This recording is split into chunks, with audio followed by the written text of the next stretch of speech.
उत्तर प्रदेश में चुनाव का सीजन नजदीक आता जा रहा है। पार्टियों ने ऐलानों का बिगुल बजाना भी शुरू कर दिया है। बाहुबली और माफियाओं की उम्मीदवारी को लेकर भी ऐलान होना शुरू हो गया है। उत्तर प्रदेश में सत्ता का सुख भोग चुकी पार्टी बसपा और मुस्लिम समाज को ध्यान में रखकर बनी पार्टी AIMIM, दोनों ही पार्टियों ने माफियाओं को टिकट देने को लेकर एक दूसरे से उलट ऐलान किया है। कुछ दिन पहले AIMIM प्रमुख असदुद्दीन ओवैसी ने उत्तर प्रदेश में अपने चुनावी अभियान के दौरान पूर्व बाहुबली सांसद अतीक अहमद और उनकी पत्नी शाइस्ता परवीन को पार्टी में शामिल किया। साथ ही उन्होंने कहा कि दोनों को विधानसभा चुनाव लड़वाकर विधायक बनवाएंगे। मीडिया रिपोर्ट्स के अनुसार अगर आपराधिक रिकॉर्ड की बात करें तो बाहुबली अतीक अहमद पर 2019 के जुलाई महीने तक कुल 163 मुकदमे दर्ज थे। फिलहाल अतीक अहमद गुजरात के अहमदाबाद जेल में बंद है। इससे पहले वह SP और अपना दल में भी शामिल रह चुके हैं। ओवैसी ने न सिर्फ अतीक अहमद को पार्टी में शामिल कर उन्हें टिकट देने की बात कही, बल्कि उनका बचाव भी किया। उन्होंने कहा कि अतीक को अब तक किसी भी मामले में सजा नहीं हुई है, बल्कि अभी तक वे सिर्फ आरोपी हैं।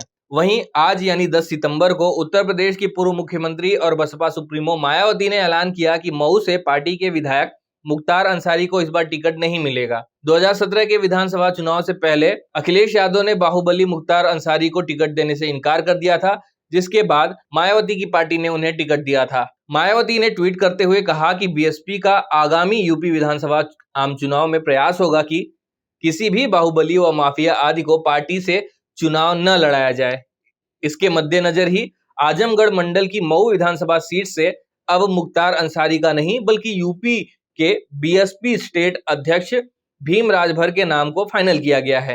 इतना ही नहीं, उन्होंने अपनी पार्टी के प्रभारियों से अपील करते हुए कहा कि जनता की कसौटी व उनकी उम्मीदों पर खरा उतरने के प्रयासों के तहत ही लिए गए इस निर्णय के फलस्वरूप पार्टी प्रभारियों से अपील है कि वे पार्टी उम्मीदवारों का चयन करते समय इस बात का खास ध्यान रखें ताकि सरकार बनने पर ऐसे तत्वों के विरुद्ध सख्त कार्रवाई करने में कोई दिक्कत न हो। मुख्तार अंसारी पर देश के कई राज्यों में 40 से अधिक मामले दर्ज हैं।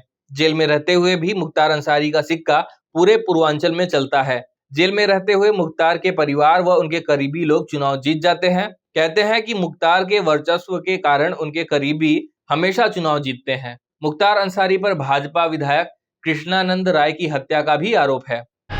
उत्तर प्रदेश की राजनीति में दबंगों का दबदबा कोई नई बात नहीं है।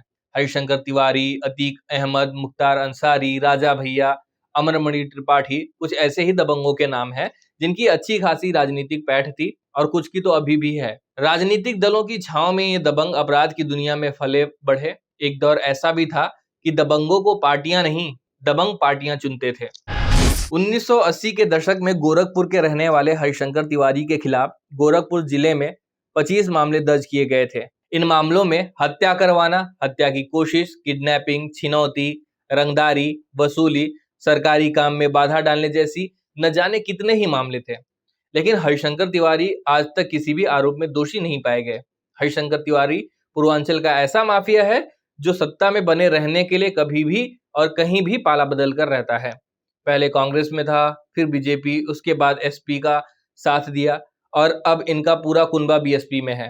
हरिशंकर तिवारी गोरखपुर से 6 बार विधायक रह चुके हैं। उत्तर प्रदेश के ऐसे ही एक और दबंग है राजा भैया। अपराधों से नाता रखने वाले राजा भैया का जन्म 1969 में राजा उदय सिंह प्रताप के घर हुआ। इनके दादा राजा बजरंग बहादुर सिंह पंतनगर कृषि विश्वविद्यालय के उप कुलपति थे।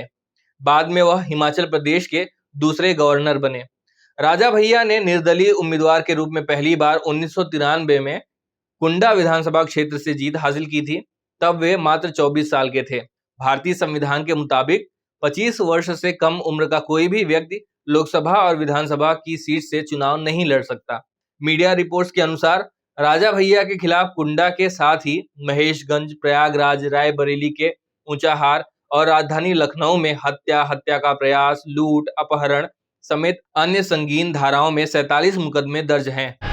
थोड़ी जानकारी आपको अमरमणि त्रिपाठी के बारे में भी दे देते हैं। अमरमणि त्रिपाठी की पहचान एक ऐसे सियासतदान के तौर पर थी जो हर सत्ता का साथी था। उसका राजनीतिक सफर हर पार्टी के कार्यकाल में जारी रहा। सियासी गलियारों में वह कभी साइकिल पर सवार रहा तो कभी हाथी की सवारी करते हुए नजर आया। उसने कमल का फूल पकड़कर भी सत्ता का भोग किया।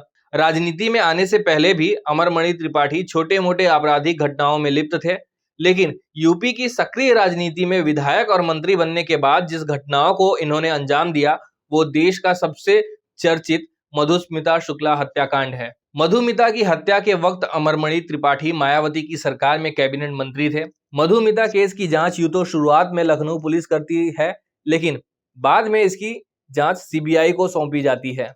मधुमिता के पोस्टमार्टम रिपोर्ट में पता चलता है कि मौत के वक्त वो 7 महीने की प्रेग्नेंट थी। उनके अंदर 7 महीने का बच्चा पल रहा था। डीएनए टेस्ट में इस बात का खुलासा हुआ कि वह बच्चा अमरमणि त्रिपाठी का ही था। आपको बता दें कि इसी साल फरवरी में राजनीति के अपराधीकरण को लेकर सुप्रीम कोर्ट ने अहम फैसला सुनाया था। सुप्रीम कोर्ट ने सभी राजनीतिक दलों के दागी कैंडिडेट को टिकट दिए जाने की वजह अपनी वेबसाइट पर बताने का आदेश दिया है। जस्टिस RF नरीमन और जस्टिस S रविंद्र भट्ट की बेंच ने इसके साथ ही यह भी कहा कि सभी पार्टियों को अपने उम्मीदवारों का क्रिमिनल रिकॉर्ड आधिकारिक फेसबुक और ट्विटर हैंडल पर अपलोड करना होगा।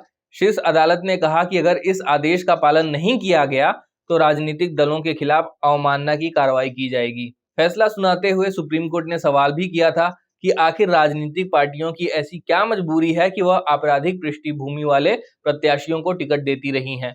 सुप्रीम कोर्ट ने कहा था कि अगर राजनीतिक पार्टी क्रिमिनल बैकग्राउंड वाले किसी व्यक्ति को टिकट देती है तो पार्टी इसकी वजह भी बताए। राजनीतिक दलों को यह बताना होगा कि आखिर वह क्यों किसी बेदाग प्रत्याशी को चुनाव का टिकट नहीं दे पाई।